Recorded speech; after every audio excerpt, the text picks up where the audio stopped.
প্রত্যেকটি ক্ষেত মজুর পায় সেটার চেষ্টা করছি, সেখানে শিক্ষকদেরও একটা নির্দিষ্ট দায়িত্ব আছে এই সমাজের প্রতি। আপনাদেরও আমাদের দলের বক্তব্য মানুষের কাছে পৌঁছে দিয়ে যেতে হবে।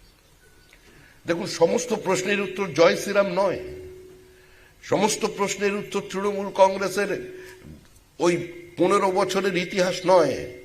মানুষ এগুলো জানেন, মানুষ সচেতনভাবেই আমাদের ভোট দিয়েছেন। যে বুথে আমাদের কোনো এজেন্ট ছিল না, সেই বুথেও আমরা এই নির্বাচনে 550 ভোটের লিড পেয়েছি, কারণ মানুষ এগিয়ে এসেছেন।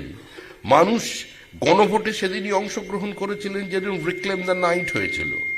সেই প্রতিবাদ শুধুমাত্র আরজি করের ওই মেয়েটির জন্য ছিল না, পুঞ্জীভূত জনরোষ আছড়ে পড়েছিল রাস্তায়, দলমত নির্বিশেষে মানুষ পথে নেমেছিলেন।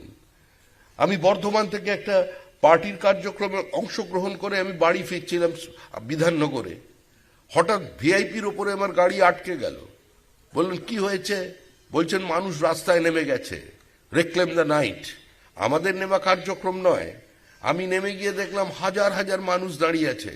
আরো বেশি যে ঘটনা আমাকে আশ্চর্যান্বিত করলো, যে এলাকার একজন পরিচিত বিজেপি বলে, তিনি প্রতিষ্ঠিত এবং পরিচিত, দীর্ঘদিন বিজেপি করছেন, হঠাৎ ওই 4 ঘন্টার বিজেপি নয়, বা হঠাৎ দলবদল করা বিজেপি নয়, সে দাঁড়িয়ে হাতে মাইক নিয়ে স্লোগান দিচ্ছে।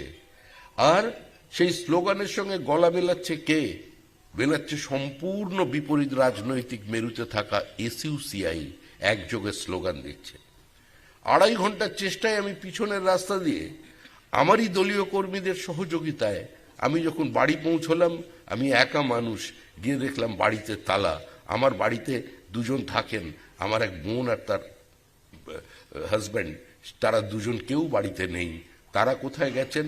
বলল করুণাময়ীতে তারাও নেমে গেছেন রিক্লেম দ্য নাইট। আসলে সেদিনই গণভোট, সেদিনই পশ্চিমবঙ্গের মানুষ তার ক্ষোভ প্রকাশ করে দিয়েছে।